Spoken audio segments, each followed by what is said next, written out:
পিঠা তৈরি করব, পাকান পিঠা।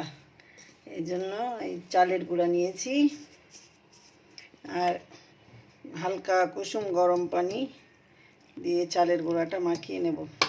লবণ দিয়েছি এর মধ্যে। হ্যাঁ, খেজুরির গুড়, নতুন খেজুরির গুড় দিয়ে পিঠা। চালের গুঁড়াটা এই কুসুম গরম পানি দিয়ে মাখিয়ে নিচ্ছি। আগে অল্প অল্প করে পানি দিয়েছি, দিয়ে মাখিয়ে। এই যে তেলের পাকান পিঠের গোলাটা এরকম হয়েছে। এই যে এরকম করে গোলাতে হবে।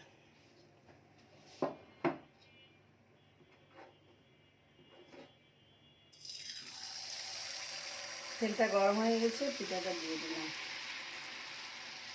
বেশি গরম হয়ে গেছে একটু।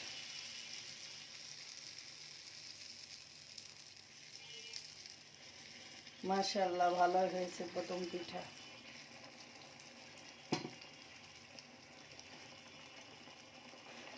এক সাইড কাত হয়ে গেছে, ছিদ্র হয়ে গেছে, এজন্য।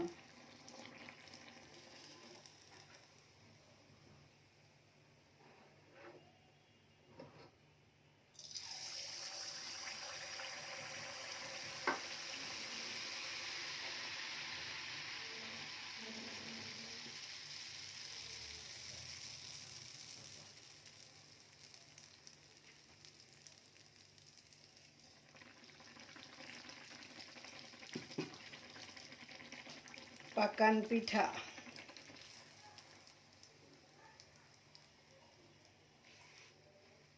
তলাটা ফেটে যাচ্ছে, কিন্তু ফুলছে অনেক সুন্দর।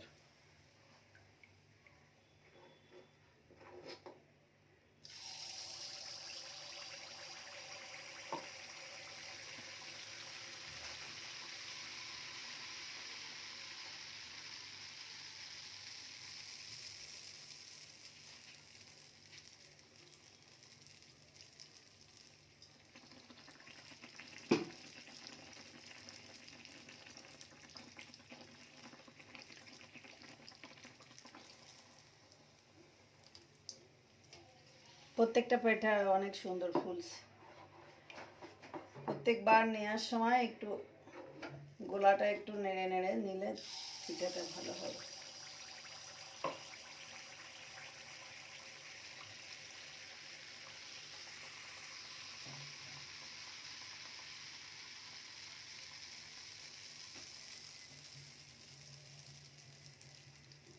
মাশাআল্লাহ, ফুল আর ঠেলা ফেটে যাচ্ছে। এই যে সাইডে সুন্দর ডিজাইন হয়েছে এরকম।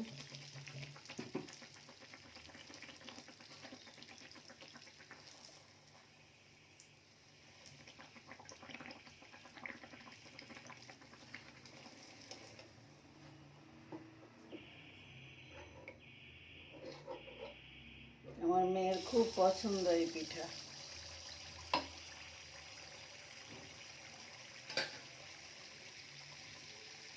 এভাবে পিঠাগুলো সব বানিয়ে নেব। কি সুন্দর সাইডে ডিজাইন হয়েছে, দেখছেন? ছোট ছোট ডিজাইন হয়েছে, এই যে কানা কাটা কাটা।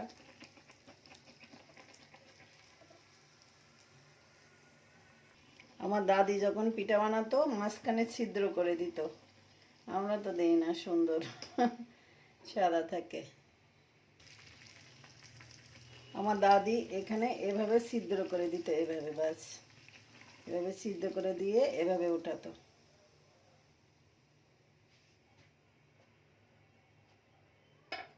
বলতো পিঠাটার ভিতরটা সিদ্ধ হবে ভালো।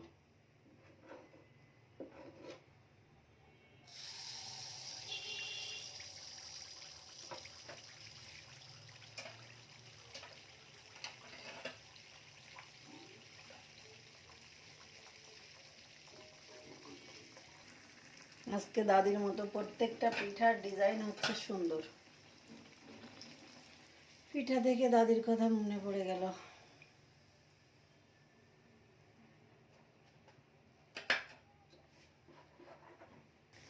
নানি দাদিরা ঠিক কাজই করতো, যদি এখানে ছিদ্র করে দেওয়া হয় তাহলে আর নিচ থেকে ফেটে যায় না। আগের দিনের মানুষ ভালোই বুদ্ধি ছিল মাথায়।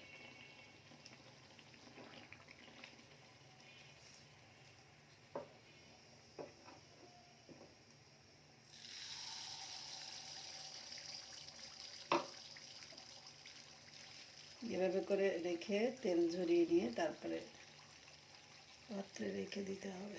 যে পিঠাগুলো সব বানানো হয়ে গেছে, আরও খাওয়া শেষ, এতগুলা অবশিষ্ট আছে।